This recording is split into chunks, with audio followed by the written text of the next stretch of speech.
He saw a waitress, a ghost in a black and white uniform, insignificant, a mere tool to deliver his $500 steak. He saw a woman he could mock with impunity in a language he believed was his secret shield. Leaning towards his esteemed German partners, he began his tirade, his words slick with arrogance, painting her as a simple-minded peasant, utterly clueless. He chuckled, his guests smirked, and the world in that opulent restaurant continued to spin on his axis of power. But he didn't see the truth. He didn't see the Ivy League scholar hiding in plain sight. He didn't hear the silent ticking of a time bomb, and he was about to learn, in the most public and humiliating way possible, that some ghosts don't just haunt, they hunt. The Ethelgard restaurant wasn't just a place to eat, it was a theater of power. Its patrons didn't merely dine, they performed. Deals worth more than most people's lifetimes were signed over plates of seared scallops and glasses of vintage Bordeaux. The air itself felt expensive, thick with the scent of truffle oil, old leather, and unspoken ambition. For Ilara Vance, it was a gilded cage, and for the last 18 months, she had been one of its invisible birds. Every shift was a study in self-erasure. She learned to modulate her voice to a pitch of pleasant neutrality, to perfect a smile that was warm but not familiar, and to move through the narrow aisles with a dancer's grace, becoming a fleeting presence that fulfilled a need and vanished. Her uniform, a crisp white shirt and a severe black apron, was her camouflage. To the clientele, she wasn't Ilara Vance, former linguistics prodigy from Brown University, fluent in 4 languages. She was simply Miss, or more often, nothing at all, just a pair of hands that refilled water glasses and cleared away finished plates. This anonymity was both a prison and a sanctuary. It was a constant, grinding reminder of how far she had fallen. 2 years ago, she had been celebrating the acceptance of her doctoral thesis on Germanic linguistic evolution. Her father, David Vance, the brilliant founder of Vance Innovations, a boutique green energy firm, had been there, his eyes shining with pride. He'd toasted to her future, a future that seemed as bright and limitless as the solar technology he was pioneering. Then the world had shattered. A hostile takeover, ruthless and surgically precise, had devoured her father's company. The orchestrator was a corporate predator, a phantom known only through whispers on financial news channels. They'd used leveraged debt, exploited a legal loophole, and bled Vance Innovations dry in less than 6 months. The stress, the betrayal, had been too much for her father's heart. He was gone within the year, leaving Ilara with a mountain of debt, a shattered spirit, and a name that was now synonymous with failure in the world she once called her own. So she vanished. She packed away her degrees, her accolades, her past, and became a waitress. The work was grueling, the pay barely enough to cover the rent on her tiny apartment and the payments on her father's lingering medical bills. But it was honest, and it was anonymous. Here at Ethelgard's, no one knew her. No one could look at her with pity. Ilara, table 7 is getting impatient. The sharp voice of the manager, Mr. Dubois, cut through her thoughts. He was a man who worshipped punctuality and starched linen in equal measure. On it, Mr. Dubois, she replied, her professional smile clicking into place. She approached table 7, a family celebrating a birthday, their laughter gratingly loud. She took their dessert orders with practiced efficiency, her mind already on the next task. As she walked back toward the kitchen, she passed Samuel, a veteran waiter in his late 50s with kind, weary eyes. "Rough night?" he asked quietly, polishing a wine glass until it gleamed. "Is there any other kind?"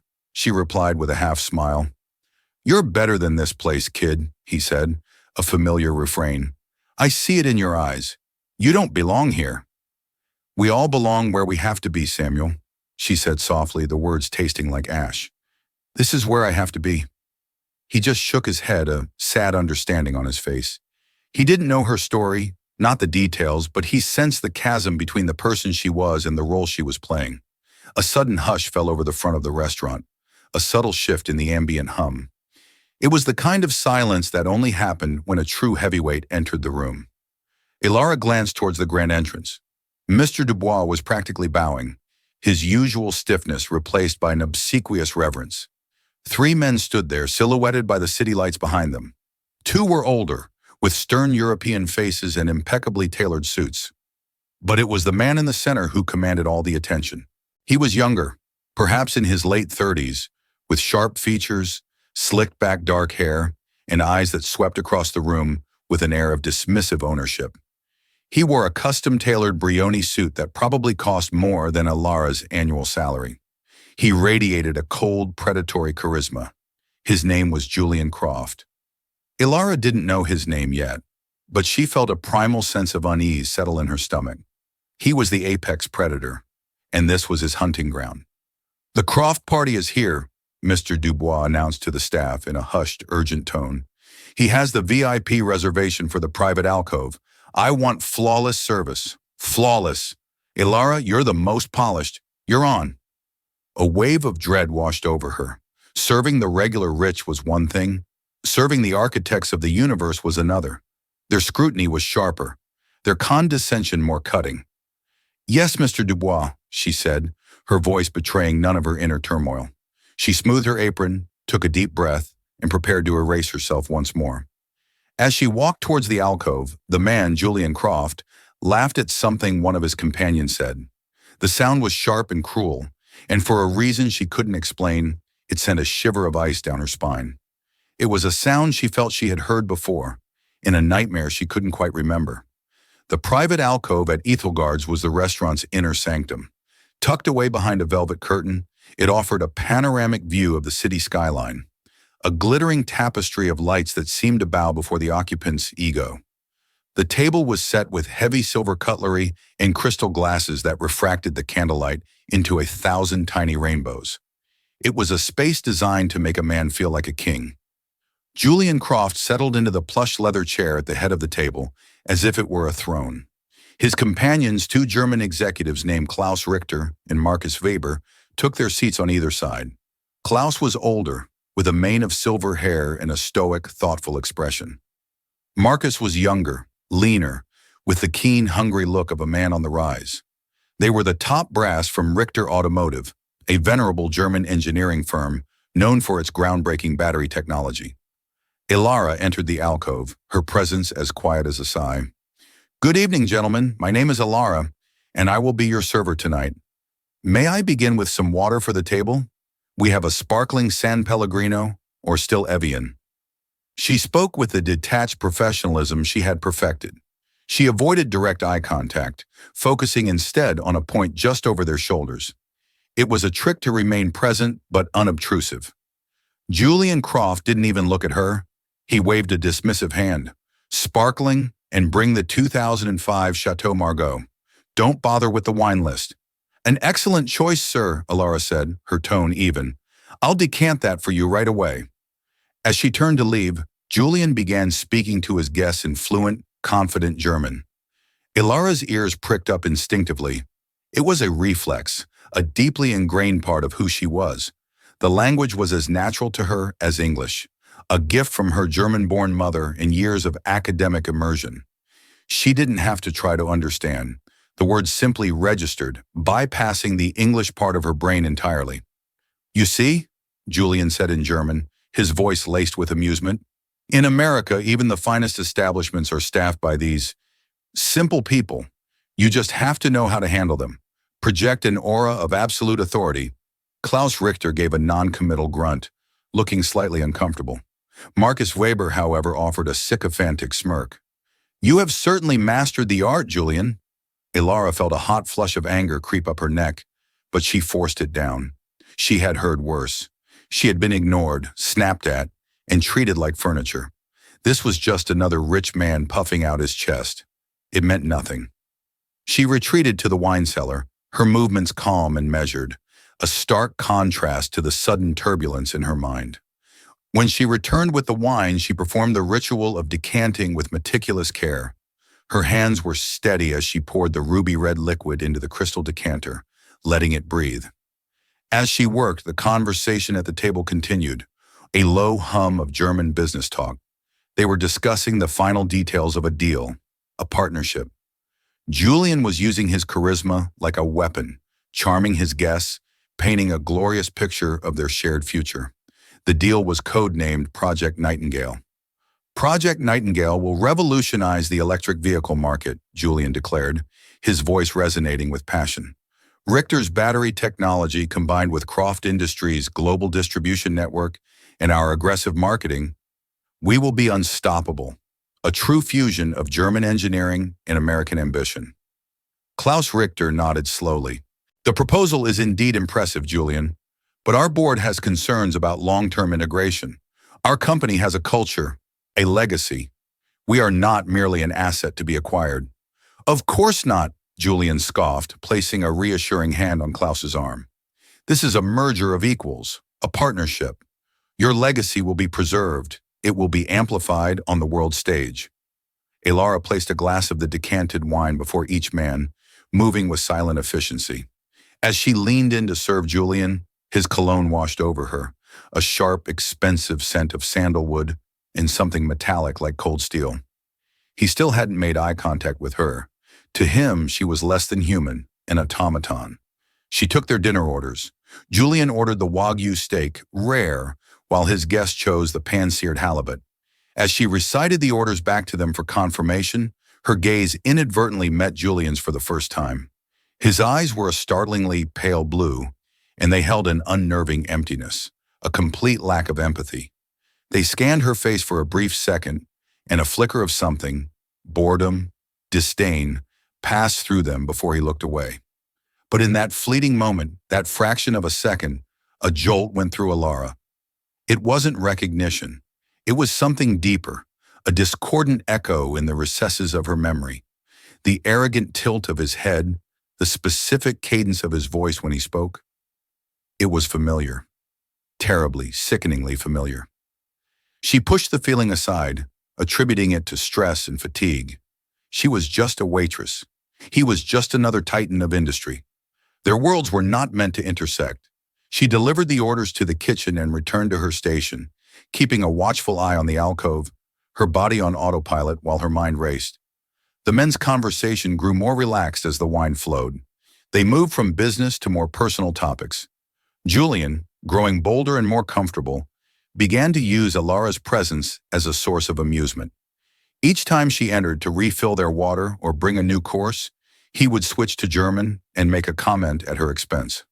"Watch her," he murmured to his guests as Elara placed the bread basket on the table. "Look at that blank expression. Not a thought behind those eyes. It's almost peaceful to be so blissfully unaware." Marcus chuckled. Klaus remained silent, his gaze fixed on his wine glass. Later, when she cleared the appetizer plates, he leaned in and said, "She's pretty, in a rustic sort of way. One can imagine her on a farm somewhere, milking a cow. It's a shame such looks are wasted on a life of servitude." The words were like tiny, poisoned darts. Elara's training, her hard-won emotional armor, was beginning to crack. It wasn't just the insults. It was the absolute certainty with which he delivered them. The assumption that she was deaf to his language, that she was an object, that her feelings were a non-entity, and underneath it all, that nagging, terrifying sense of familiarity grew stronger. The main courses arrived. Elara placed the magnificent Wagyu steak in front of Julian. He cut into it, examined the rare center, and nodded curtly, not at her, but to himself. Then, as she was about to retreat, he looked at Klaus and said the words that would change everything. He spoke in a low, conspiratorial German, a smirk playing on his lips. "You know, the key to a deal like this is to know exactly where the leverage is. You find the weakness, the soft underbelly, and you press until it bursts. That's how I took down a foolish little company a few years back. Vance Innovations. The old man who ran it, David Vance, he thought passion and ideals could compete with ruthless efficiency. He learned the hard way. The world stopped. Vance Innovations. David Vance. The sound of her father's name, spoken with such casual cruelty from this man's mouth, hit Elara like a physical blow. The crystal water pitcher in her hand trembled. The blood drained from her face. The nagging echo in her memory exploded into a full-throated scream. It wasn't just the voice, it was the phrasing. Ruthless efficiency. Those were the exact words from the anonymous letters sent to her father's board of directors, the ones that turned them against him. Suddenly, she was no longer in Ethelgard's. She was back in her father's study, surrounded by stacks of legal documents. She could hear his voice on the phone, strained and broken, pleading with investors. She could hear the cold, disembodied voice on the other end of the conference calls, a voice that spoke with a chillingly precise cadence, a voice that systematically dismantled her father's life's work. It was his voice, Julian Croft's voice. The phantom had a face, and he was sitting right in front of her. The revelation struck Ilara with the force of a physical impact. The air was punched from her lungs. The glittering city skyline outside the window blurred into a smear of indistinct lights. The clinking of cutlery and the low murmur of the restaurant faded into a dull, roaring tsunami in her ears. Julian Croft. He was the architect of her ruin, the man who had destroyed her father, her family, her future. He wasn't just another arrogant customer. He was the ghost that had haunted her for 2 years, now made flesh and blood, sitting less than 3 feet away, complaining that his steak was a degree too warm. Her training, her composure, the carefully constructed fortress of the invisible waitress, crumbled to dust.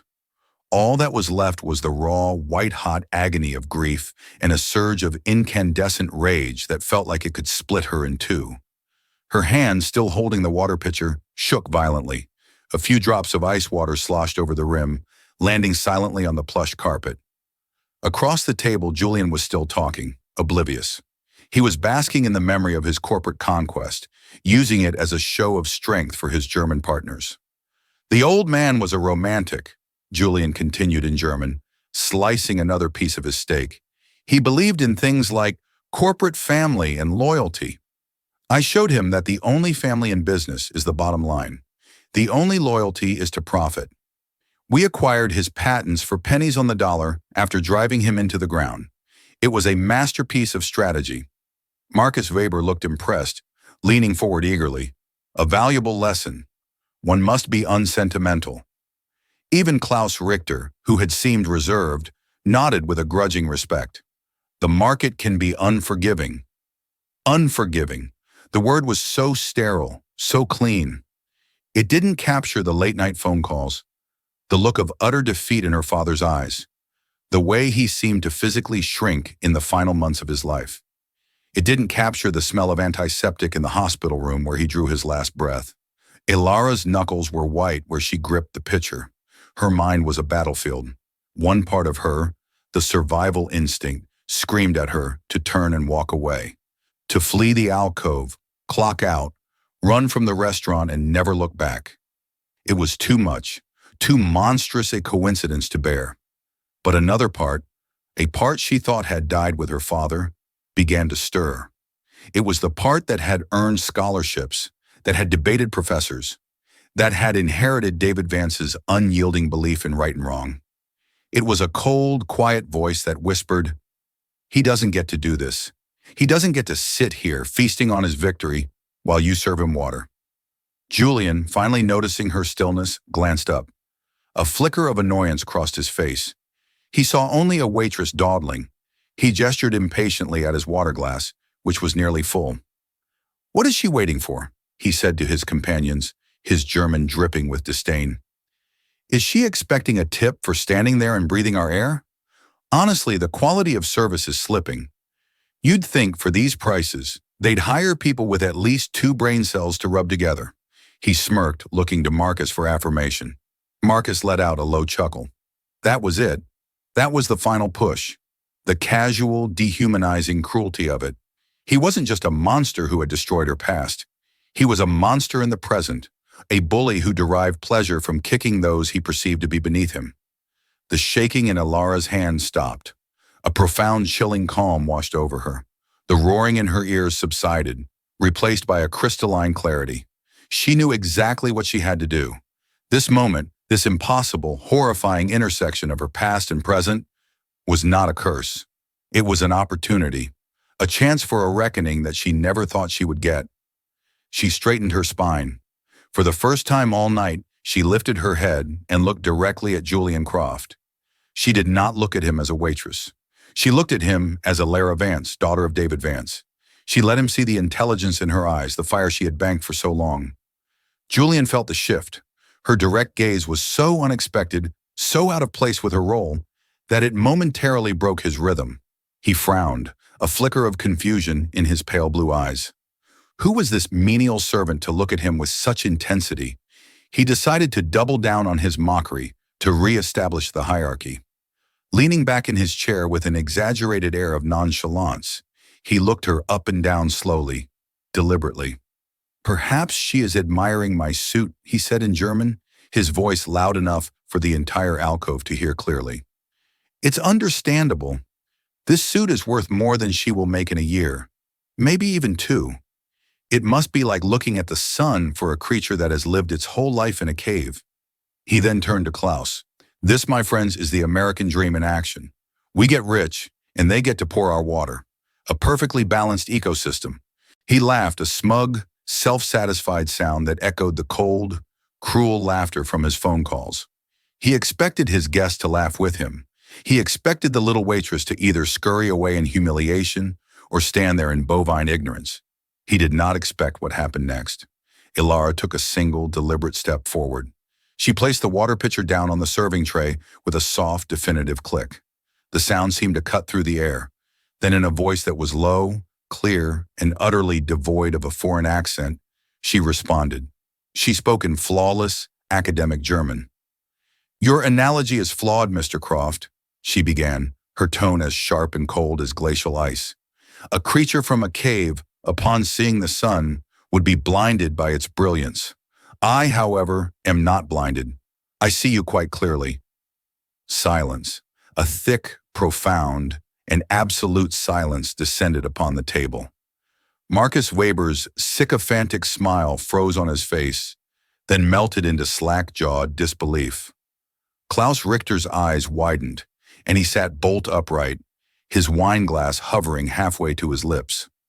But their shock was nothing compared to Julian Croft's. His face, which had been a mask of arrogant amusement, went through a rapid series of transformations. First, confusion, then startled disbelief, and finally the dawning of a horrified, sickening realization. The color drained from his cheeks, leaving his skin a pasty, waxen shade. The master of the universe had just discovered that the walls had ears.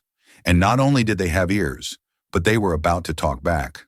The air in the private alcove crackled with a tension so thick it was almost suffocating. The three powerful men stared at Ilara, their minds struggling to process the seismic shift that had just occurred. A waitress, a non-entity, a piece of the scenery, had just spoken to them in their native tongue. Not just with fluency, but with an intellectual precision that was jarring. Julian Croft was the first to recover, his shock quickly curdling into fury. This was an unacceptable breach of the natural order. He was the one who held all the cards, who controlled every room he entered. "What did you say?" he snarled, switching to English, his voice a low, dangerous growl. He was trying to regain control, to put her back in her box by changing the linguistic battlefield. Ilara did not follow his lead. She remained in the world he had created, the one where he thought he was safe. She continued in perfect German, her voice steady and unwavering. "I said," she repeated, her eyes locked on his, "that I see you quite clearly. For instance, I see that your German, while passable for business, has some minor grammatical imperfections. Your use of the subjunctive mood in the last sentence was incorrect, a common mistake for those who learn the language for conquest rather than for connection." It was a devastatingly precise strike. She hadn't just revealed that she understood him. She had critiqued him, asserted her intellectual superiority on his own chosen ground. It was a calculated insult, designed to dismantle his aura of effortless command. Marcus Weber let out a small choked gasp. Klaus Richter lowered his wineglass to the table with a soft thud, his expression one of intense, newfound interest. This was no longer dinner. It was a corporate gladiator match, and a surprising new contender had just entered the arena. Julian's face flushed a dark, mottled red. "You are fired," he spat in English. "Get out, now." "Am I?" Ilara replied, again in German, a faint, ironic smile touching her lips. "I don't believe you are my employer, Mr. Croft, though you have certainly had a profound impact on my career path." The veiled reference hung in the air, a drop of poison. Julian's eyes narrowed. "Who are you?" My name is Alara Vance, she said, and for the first time in years, she spoke her own name with its full weight, its full history. She watched his face for the flicker of recognition, and she was not disappointed.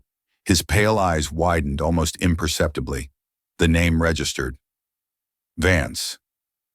And I have a much more interesting question for you, Herr Richter, Herr Weber, she said, turning her attention to the two German executives. The shift was masterful. She was no longer a waitress being disciplined. She was a stakeholder in this meeting, addressing them as peers. He called your joint venture Project Nightingale, she continued, her German fluid and articulate. Have you ever wondered why he chose that name? Klaus Richter leaned forward, his earlier stoicism replaced by a rapt curiosity. I assumed it was a standard code name. Oh, it's standard for him, Alara said, her gaze returning to Julian, who now looked like a cornered animal. In Greek mythology, the nightingale sings its most beautiful song after its tongue has been cut out, a song of sorrow and suffering, an apt choice for a man who specializes in silencing companies before he picks their bones clean. Julian shot to his feet, his chair scraping violently against the floor. That is enough. Security. Get this crazy woman out of here. But his guests didn't look at him. They were looking at Alara, captivated. Her words carried the undeniable ring of truth, of deeply personal knowledge. You're making a deal with him for Richter Automotive's revolutionary battery technology, Alara stated, not as a question, but as a fact. He has promised you a merger of equals, a global platform for your innovation. He has painted a beautiful picture. And you claim this picture is false? Klaus asked, his voice low and serious. I claim that the canvas is rotten and the painter is a liar, Alara said, her voice hardening. She then delivered the blow that took the confrontation from a personal grievance to a matter of business. He mentioned a key component of the deal, the transfer of intellectual property to a newly created subsidiary, NC Holdings LLC, registered in Delaware for tax efficiency. Klaus and Marcus exchanged a startled look. That was a confidential detail from the deal's term sheet, known only to the highest-level negotiators. How could a waitress possibly know this? Julian's face was ashen. He had discussed that detail with his legal team on the phone in the car, on the way to the restaurant. He had been careless, arrogant, never imagining that the driver, or a waitress, or anyone in the service class would have the context to understand. This new holding company, Alara pressed on, her voice like a surgeon's scalpel, is designed for one purpose. Once your patents are legally housed within it, Croft Industries will load NC Holdings with an insurmountable amount of debt, leveraging it against Croft's other assets. Within 18 months, NC Holdings will declare bankruptcy. The debt holders, who are, of course, other Croft-controlled entities, will seize the only valuable assets, your patents. Croft gets your life's work for pennies, free of any of the obligations or royalty agreements made to Richter Automotive. Your company will be left a hollow shell. You will be silenced. The Nightingale. She laid out the scheme with such cold, brutal clarity that it was undeniable. It was a classic predatory corporate maneuver, a debt trap asset strip, and it was exactly the kind of masterpiece of strategy Julian had been bragging about just moments before. Marcus Weber looked at Julian, his face a mask of dawning horror and betrayal. Julian, is this true? Julian opened his mouth, but no sound came out. He was completely exposed. The waitress hadn't just understood his insults. She understood the intricate, venomous mechanics of his business dealings. She had X-ray vision, and she had seen the rot at the core of his empire. Klaus Richter's face was grim, his eyes like chips of granite. He looked from Julian's panicked expression to Alara's resolute one. He had been in business for 40 years. He knew the look of a liar, and he knew the look of someone speaking a terrible truth. Miss Vance, Klaus said, his voice heavy with implication, how could you possibly know all of this? Alara's gaze, filled with 2 years of repressed pain, settled on Julian Croft. Because he's done it before, she said, her voice finally trembling, not with weakness, but with the sheer weight of her history. He did it to my father. He did it to Vance Innovations. The final piece of the puzzle clicked into place. The unmasking was complete. Julian Croft wasn't just a cheat and a bully. He was a corporate murderer standing trial, and his victim's ghost had just returned to deliver the verdict. The silence that followed Alara's declaration was heavier than any before. It was a silence filled with the ghosts of broken companies and broken men. The name Vance Innovations now hung in the air, no longer a boastful anecdote for Julian, but a damning indictment. Mr. Dubois, the manager, finally arrived, drawn by the sound of Julian's shouting. He bustled into the alcove, his face a mess of anxiety and confusion. "Mr. Croft, is there a problem?" He stopped short, sensing the funereal atmosphere. He saw the ashen face of his VIP guest, the stunned and hostile expressions of the German executives, and his waitress Alara, standing not with the deference of an employee, but with the unyielding posture of an accuser. "There is a very large problem, yes," Klaus Richter said in heavily accented English, his cold eyes fixed on Julian. "But not with the service." Julian, seeing the manager, saw a lifeline. He pointed a trembling finger at Alara. "This woman is insane. She's harassing my guests. She's a disgruntled former employee from some company I've never heard of. Dubois, call security. Have her removed. I want her arrested." Mr. Dubois looked at Alara, his mind reeling. "Alara, what is going on?" But Alara ignored them both. Her focus was entirely on the German executives. She had their attention, and she would not relinquish it. She had to finish this. "He won't just steal your patents," she continued, her voice ringing with conviction. "Ask him about his plans for your workforce in Stuttgart. Ask him about the synergistic headcount reductions planned for the first quarter after the merger. He calls it trimming the fat. My father called it destroying families." Marcus Weber, the younger executive, looked physically ill. "We were given assurances, ironclad guarantees about protecting our people." "His guarantees are written in disappearing ink," Alara retorted. "He gave my father the same assurances. We had over 200 employees at Vance Innovations. Loyal, brilliant people. Within a year of the takeover, 90% of them were gone. The company was dismantled, its assets sold for scrap, its mission of creating affordable solar technology tossed aside so he could turn a quick profit." Klaus Richter slowly stood up. He was a tall man, and his presence now seemed to fill the small alcove. He looked down at Julian, his expression one of profound, icy disgust. "I remember David Vance," Klaus said, his voice a low rumble. "I met him at a green energy conference in Geneva in 2018. A good man, an honorable man. He spoke of his work with passion.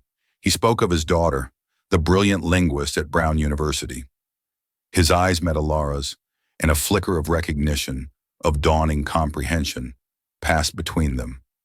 He finally saw her. Not as a waitress, but as the daughter her father had spoken of with such pride.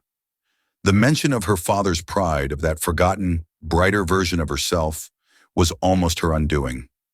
A wave of grief washed over her, so powerful it made her knees weak. But she held her ground, fueled by adrenaline and a righteous fury. Julian, seeing the allegiance of his partner shift so completely, grew desperate. His mask of sophistication was gone, replaced by the raw, ugly face of a cornered bully. "This is absurd! A conspiracy! She's lying! You're going to take the word of a common waitress over a multi-billion-dollar partnership?" "She is not a common waitress," Klaus said coldly. "She is David Vance's daughter, and she has the one thing you seem to lack, Mr. Croft: credibility." Klaus then turned to Marcus. "Marcus, our discussion is over." He tossed his linen napkin onto the table, a gesture of finality. "The deal is off. Richter Automotive will not be doing business with a man of your character. I would rather see our company burned to the ground than hand it over to a corporate hyena like you." The words struck Julian harder than any physical blow. The deal, worth hundreds of millions, the crowning achievement of his year, evaporated before his eyes. Marcus Weber, looking terrified of his superior's wrath, but resolute in his agreement, stood as well. "I concur completely, Klaus." He wouldn't even look at Julian. The two Germans turned and walked out of the alcove without a backward glance.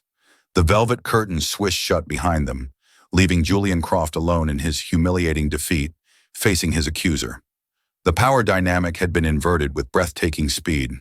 The king was dethroned, his kingdom shrinking to the size of a single candlelit table.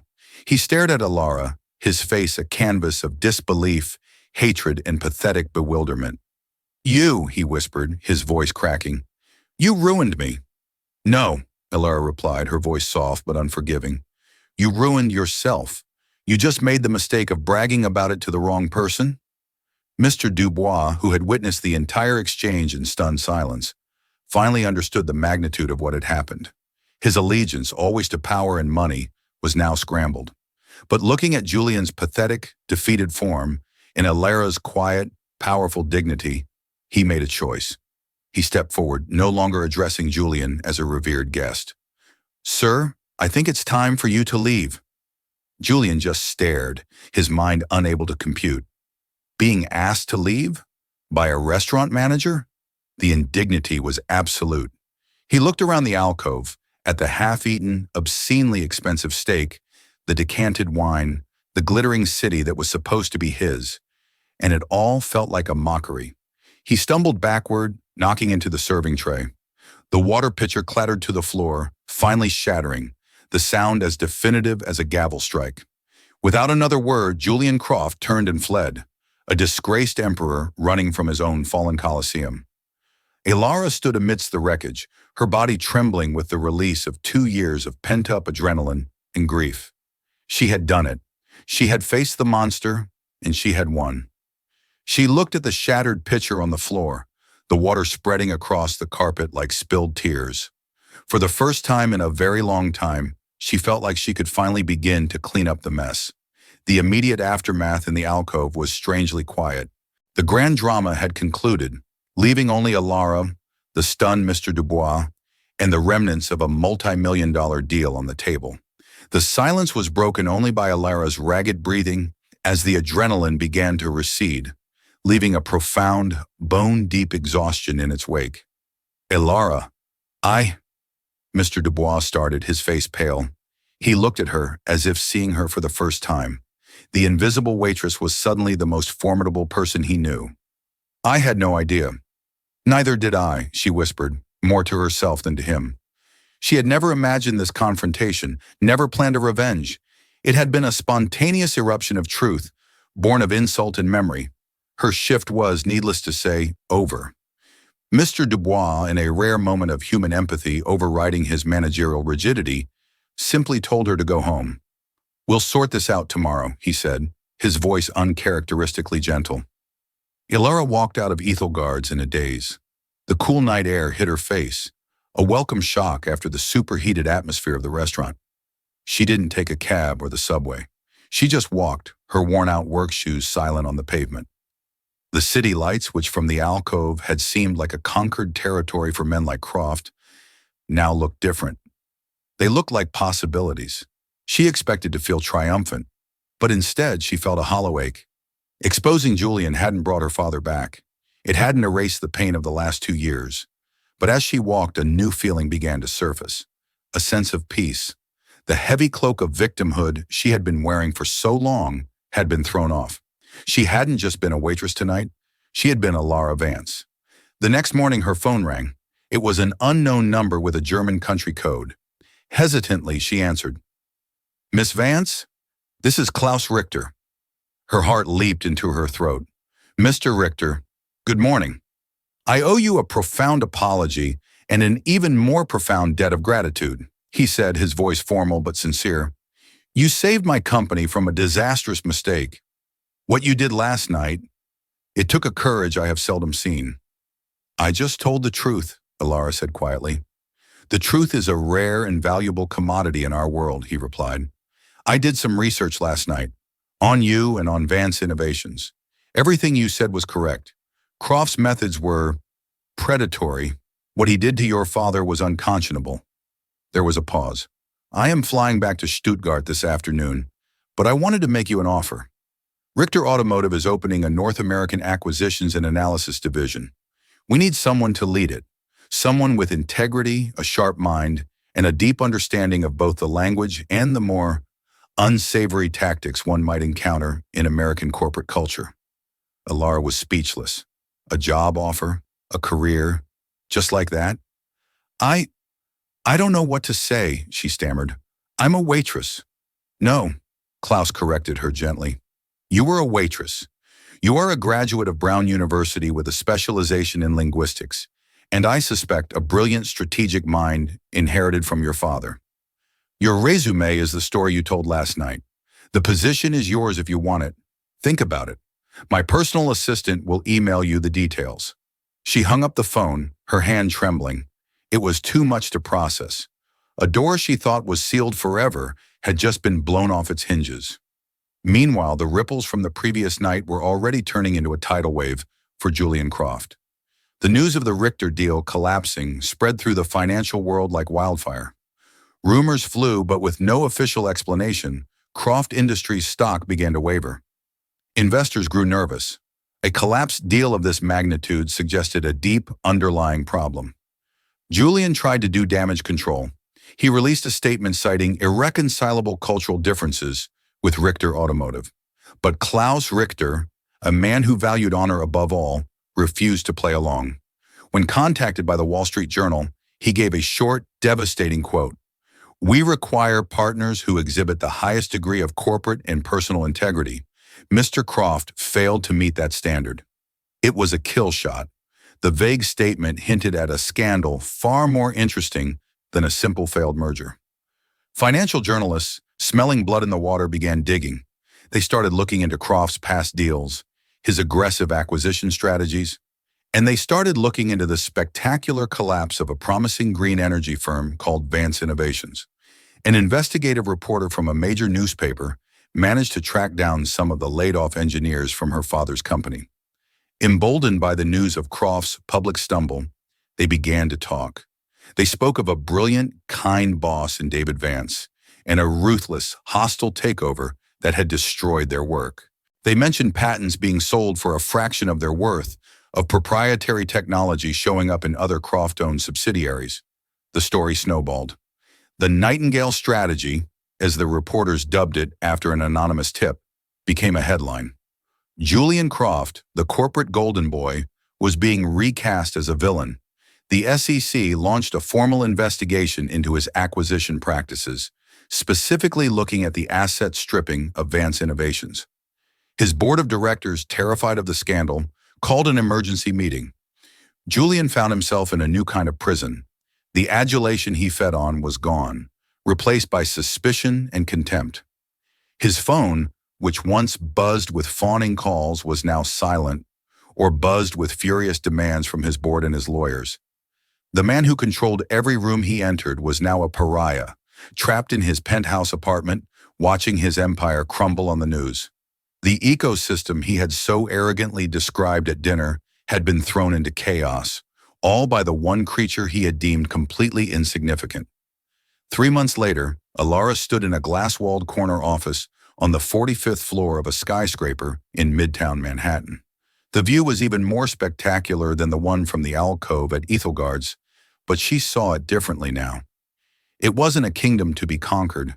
It was a city full of stories, of struggles and successes, a complex ecosystem she was now a part of in a meaningful way. The nameplate on her door read, Ilara Vance, Head of North American Strategy and Development, Richter Automotive. She had accepted Klaus Richter's offer. The first few weeks had been a whirlwind of contracts, briefings, and a trip to the company's headquarters in Stuttgart. She had walked through the state-of-the-art facilities, meeting the engineers and designers whose work she had saved. They didn't see a waitress. They saw the woman who had stood up to a corporate shark, the daughter of a fellow innovator they respected. For the first time in years, she felt like she belonged.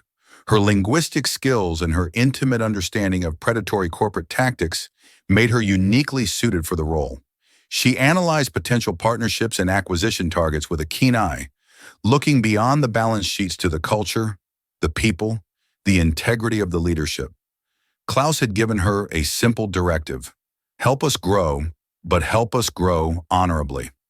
Her first major proposal was on his desk now. It wasn't about acquiring a competitor. It was about creating something new. She had proposed that Richter Automotive use a portion of its R&D budget to create a new independent foundation, a foundation dedicated to funding and mentoring small, innovative green energy startups the kind of company Vance Innovations had been. She wanted to call it the David Vance Initiative.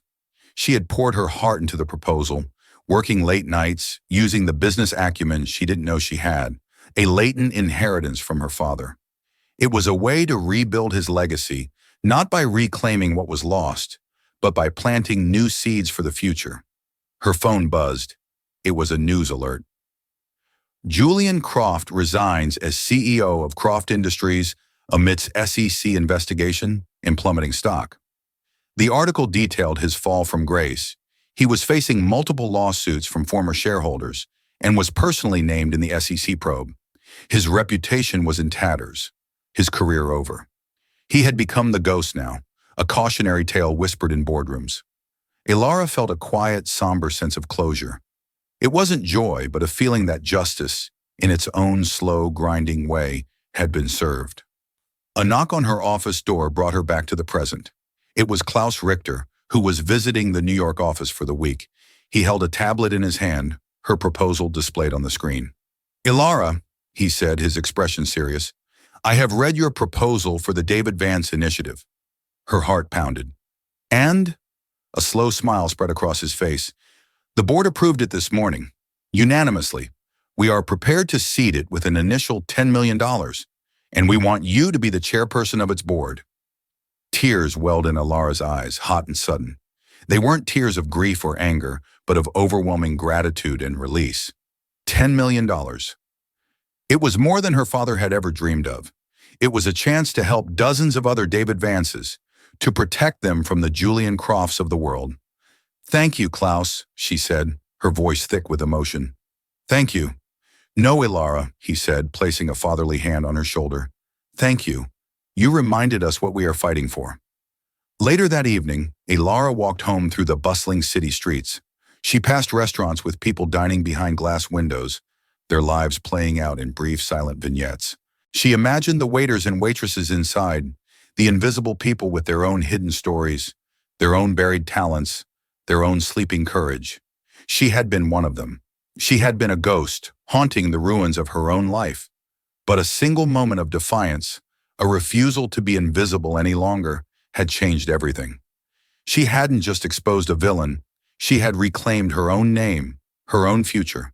She was no longer just the daughter of David Vance. She was his legacy, burning brighter than ever before. And as the city lights came on, painting the twilight sky in hues of orange and gold, Ilara Vance smiled, ready for the new day to dawn. So what can we take away from Ilara's incredible story? It's a powerful reminder that there is a story behind every face, an immense strength hidden within every person, no matter their station in life. Ilara Vance was invisible, dismissed, and mocked, but she carried a fire within her, a fire of knowledge, grief, and an unbreakable sense of justice. When the moment came, she didn't just speak up, she unleashed a reckoning that toppled an empire. Her journey teaches us that our past doesn't have to be a prison, it can be our greatest weapon. It reminds us that dignity isn't given by a job title or a bank account. It's something we claim for ourselves. If Ilara's story of courage and vindication moved you, please give this video a like to show your support. Share it with someone who might need a reminder of their own inner strength. And of course, subscribe to the channel and hit the notification bell for more real-life stories of justice, resilience, and the incredible power of the human spirit. Thank you for listening.